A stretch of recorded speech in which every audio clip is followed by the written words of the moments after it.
Magandang araw. Babasahin ko sa inyo ang kwentong May Higante sa Aming Bahay, kwento ni Randy Garlitos, guhit ni Ferdinand Guevara. Makinig na mabuti. Darating na ang higante sa ating bahay! Di mapakaling sabi ni nanay habang nasa pintuan naghihintay. Pati ang mga kapatid kong sina Ate Linggit at Kuya Utoy ay puno ng ngiti at masaya ang mga mukha. Samantalang ako, nilalamig ang kamay at namumula sa kaba. Bakit kailangan pa kasing dumating ang higante at dito pa tumira? Ang bahay naming maliit na nga ay lalong sisikip pa.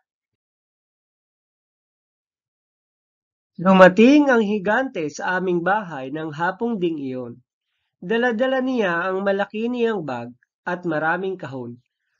Andito na ako!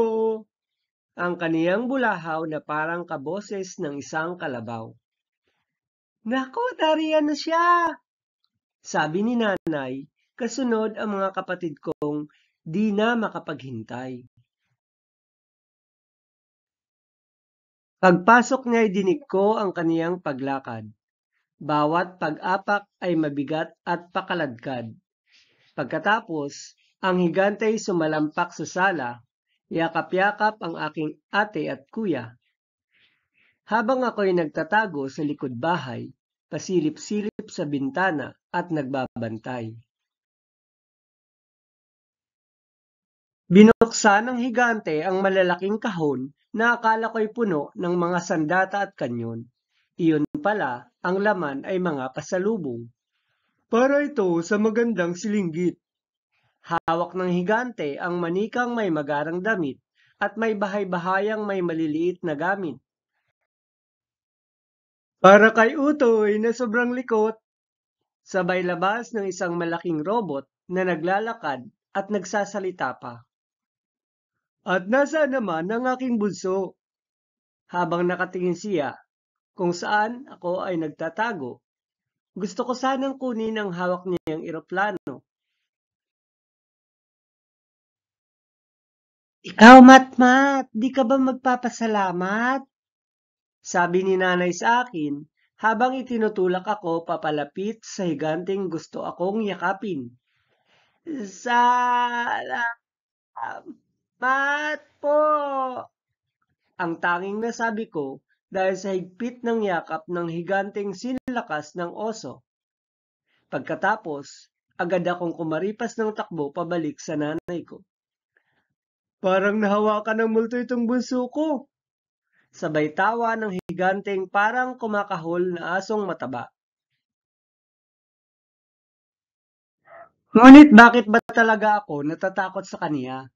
Hindi dahil sintangkad siya ng poste ng kuryente o sinlapad ng aming iskaparate. Hindi dahil sa malakas niyang pagtawa o sa boses niyang sinlalim ng pag-unga ng baka. Natatakot ako sa kaniya dahil ngayon ko lang siya nakita. At ngayon ay mas malaki pa kaysa sa mga retrato niya sa sala.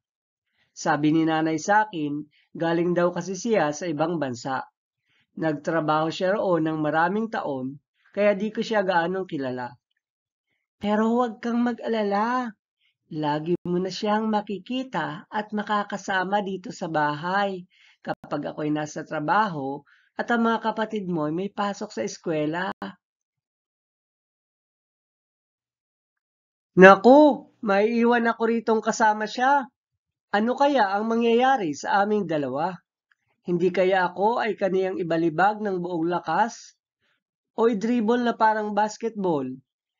O ihagis na parang volleyball? O di kaya iluto na parang adobo o apritada? O ikulong sa hawlang puno ng ipis at gagamba? Ganito kasi ang kadalasang ginagawa ng mga higante sa mga libro at comics na paborito kong basahin. Matmat, gising na! Bati ng higante sa akin, sabay yugyog sa aking balikat upang ako'y dumilat. Matagal-tagal kitang hindi nakasama, kaya mamamasyal tayong dalawa. Payag ka ba? Sumagot ako ng, Opo, Kahit mabilis ang tibok ng aking puso, tinulungan niya ako sa pagligo, pagbibihis, at pagsisintas ng sapatos ko. Sa aming paglalakad, maraming tao ang bumabati sa higanteng mabagal na lumalakad sa aking tabi. Aba, paring Lenny, saan kayo pupunta ng bulilit mo? Tanong ni Tito Arturo na may-ari ng malaking tindahang sari-sari. Ay, kumusta ka na, Kuya Lenny? Nasaan ang pasalubong?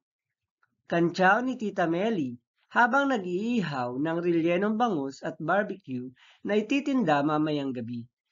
Nagtataka ako dahil di sila natatakot sa kaniya. Abay, kilalang kilala pala itong higante sa aming barangay. Namasyal kami sa parke, sa museyong pambata at aquarium na may napakaraming isda at pugita. Pumunta kami sa mall at kumain ng hamburger at pizza. Unti-unting nawala ang aking kaba sa matangkad kong kasama. Lalo nang ngitian niya ako, sabay sabing, "Sana'y masaya ka." At nang ako'y mapagod, ako'y kaniyang isinakay sa matatag niyang mga balikat habang naglalakad. Masarap pala ang pakiramdam kapag ikaw ay nasa tuktok. Mas lumilinaw ang panunood ko ng mga paputok.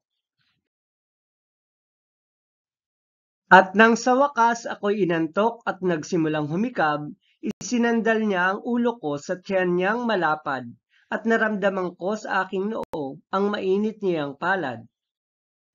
Marahan niya akong hinaplos hanggang sa ako'y managinip na nakasakay sa eroplano at sa mga ulap ay sumisilip.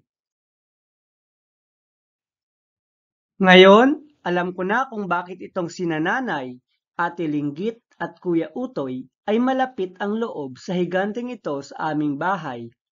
Siya ay higante, hindi dahil sa laki ng kaniyang katawan o lalim ng kaniyang boses kapag nakikipagkwentuhan. Siya ay higante dahil sa tawa niyang dumadagungdong sa lakas, sa ngiting lagi niyang ipinamamalas, sa tatag ng mga balikat niyang malapad, at sa haplos ng mahinahon niyang palad. At ngayon, habang kami nanonood ng TV, sana'y lagi na lamang sa aking tabi ang higante sa aming bahay, itong pinakamamahal kong tatay.